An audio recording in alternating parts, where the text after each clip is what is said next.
তখন মৃত্যু তো আমাদের চোখের সামনে আমার পাশে ছায়ার মতো দাঁড়িয়ে থাকতো, এখনও দাঁড়িয়ে থাকে, মৃত্যু ছায়ার মতোই দাঁড়িয়ে থাকে, কিন্তু তখন খুব কাছে এসে দাঁড়িয়ে আছে এবং সেটা আমরা জানতাম যে আমাদের সবচেয়ে কাছের যেই থ্রেটটা সেটা হচ্ছে মৃত্যু। জীবনে যে কোনো কিছুই কিছু না সেটা আমি ভাবতে শিখেছি। মৃত্যু যখন সামনে এসে দাঁড়ায়, সেটা আমি যত বড় আর্টিস্ট হই, যত বড় বিত্তবান মানুষ হই, কোনো কিছুই যে কিছু না সেটা আমাদেরকে বারবার নাড়া দিয়ে প্যান্ডেমিক বুঝিয়ে দিয়ে গেছে। আমাদের অর্থ বিত্ত যেটার পেছে আমরা আসলে দৌড়াই সেটা যে আসলে কিছু না, আসলে তো অন্য কিছু আমাদের অ্যাচিভ করতে হবে লাইফে। সবার আগে জানতে চাইবো কেমন আছেন, কেমন যাচ্ছে সব? আলহামদুলিল্লাহ ভালো। আমি 16 তারিখ সিনেমা মুক্তি পাচ্ছে জয়া শারমিন। এটা শুরুর গল্পটা একটু জানতে চাইবো প্রথমে। এই যে করোনার সময় তো এটার কাজ হয়েছে, লকডাউনের যে সময়টাতে আসলে কঠিন একটা সময় ছিল আমাদের জন্য। এই যে সেই সময় আসলে সিনেমা শুট করার আসলে একটু যদি জানতে চাই অভিজ্ঞতাটা। হ্যাঁ, এই সময় কোনো শিল্পকর্ম কেন সারা পৃথিবীতে থমকে ছিল, তার ভেতরে শুটিং হলে এমন একটি কাজ যেটা নাকি ধরুন প্রত্যেকটা ক্রু মেম্বারদের সাথে একটা ক্লোজ প্রক্সিমিটিতে কাজ হয়।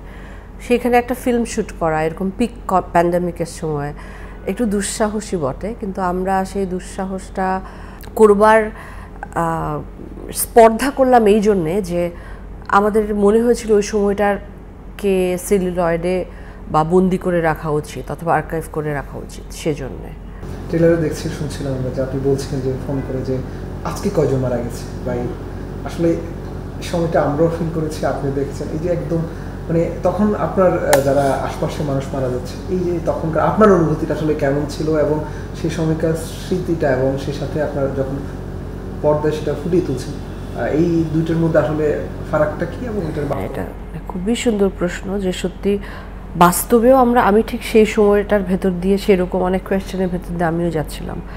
আমার খুব কাছের আমার মামা চলে গেলেন কোভিডে, আরও অনেকেই চলে গেলেন কাছের। তো তারপরেও আসলে এই প্রশ্নটা সারাক্ষণ আমাদের ভেতরে প্রতিদিন একটা আমাদের আতঙ্ক ছিল, কজন মারা গেলেন, এটা কি প্যারামিটার্সটা কমছে কি বাড়ছে, সেই জিনিসগুলো কিন্তু আমাদের ভেতরে আমার আপনার সবার ভেতরে কাজ করতো তখন। ওটাই আমি দেখছিলাম, আমি নিজেও অনেকদিন পরে যখন দেখছিলাম ট্রেলারটা আমার মনে হচ্ছিল হ্যাঁ এরকমভাবে সেই যে আমি খুব আধো বোঝা একটা গলায় আমি জিজ্ঞাসা করেছিলাম, তখন তো আমাদের আসলে ভয়েসটাও এরকম হয়েই ছিল। ব্রেকফাস্ট, টিফিন কিংবা স্ন্যাক টাইমে মজাদার আয়োজন মানে অল টাইম ব্রেড। আমি সেটা অনেকদিন পর আমি নিজেও সেটা রিলেট করতে পারলাম। আপনি বলছিলেন যে হয়তো আজকে আমার একজন রিলেটিভ মারা গেছে, কালকে আমার পালা, এই ধরনের ফিলিংসটা কিন্তু আমাদের সবার ছিল। আপনার জায়গাটা আসলে কি ছিল তখন, বা আপনি কি ভাবতেন যখন চিন্তা করছেন যে কালকে হয়তো বা আমি আক্রান্ত হব, আমিও মারা যেতে পারি? এই চিন্তাটা যখন আসছে তখন আসলে পৃথিবী নিয়ে আপনার ভাবনাটা কেমন ছিল? দেখুন অনেক কিছু ভাবনা ছিল, কিন্তু আজকে এতদিন পরে এসে দাঁড়িয়ে আমি কিন্তু স্বার্থপরের মতোই ভাবছি, আমার ছবিটা হিট হবে কি না, আমার এটা কাজ হবে কি না, আমি আরও সুন্দর কাজ করতে পারবো কি না। আমরা সবাই আসলে ভুলে যাই আমরা এই সময়টার ভেতর দিয়ে এসেছি, যে সময়টা সবার জন্য আমরা তখন ভাবতে বাধ্য হয়েছি।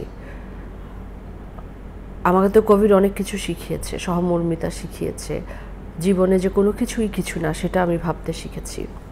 মৃত্যু যখন সামনে এসে দাঁড়ায়, সেটা আমি যত বড় আর্টিস্ট হই, যত বড় বিত্তবান মানুষ হই, কোনো কিছুই যে কিছু না সেটা আমাদেরকে বারবার নাড়া দিয়ে প্যান্ডেমিক বুঝিয়ে দিয়ে গেছে। আমাদের অর্থ বিত্ত যেটার পেছে আমরা আসলে দৌড়াই সেটা যে আসলে কিছু না, আসলে তো অন্য কিছু আমাদের অ্যাচিভ করতে হবে লাইফে, সেটা আমাদেরকে মনে করিয়ে দিয়ে গেছে। আমার নিজেরও কোভিড হয়েছে, বেশ কয়েকবার হয়েছে, একবার দুবার না, বেশ 2-3বারই আমার হয়েছে।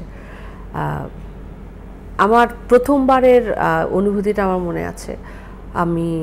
আমার তো বাড়িতে একজন পোষ্য আছে, আমার তখন টেনশন ছিল আসলে আমার মা আছেন বাড়িতে, আমি হয়তো সার্ভাইভ করে যাবো, মা তো আমার চেয়ে একটু বয়সে বড়, সে তো তাকে নিয়ে আমার টেনশন হতো আমার পোষ্যকে নিয়ে।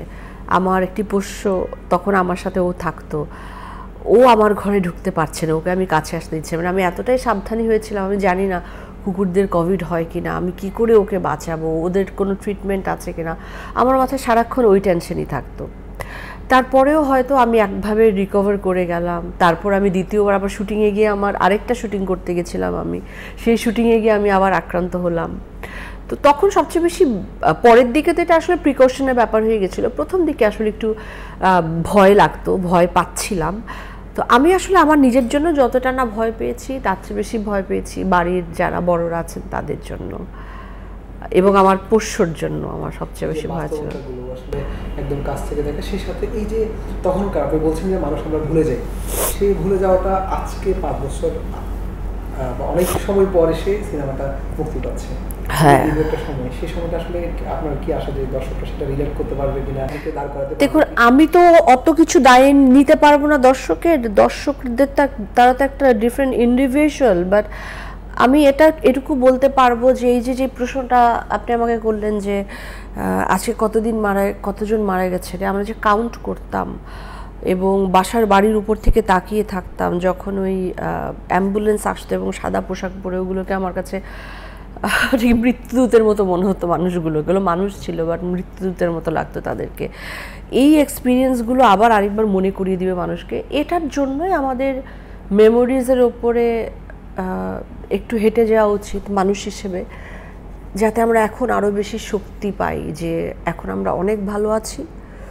আমরা ওই সময়টা যদি আমরা ব্যাটল করতে পেরেছি, তো এই সময়টা আমাদের জন্য আসলে কিছুই না।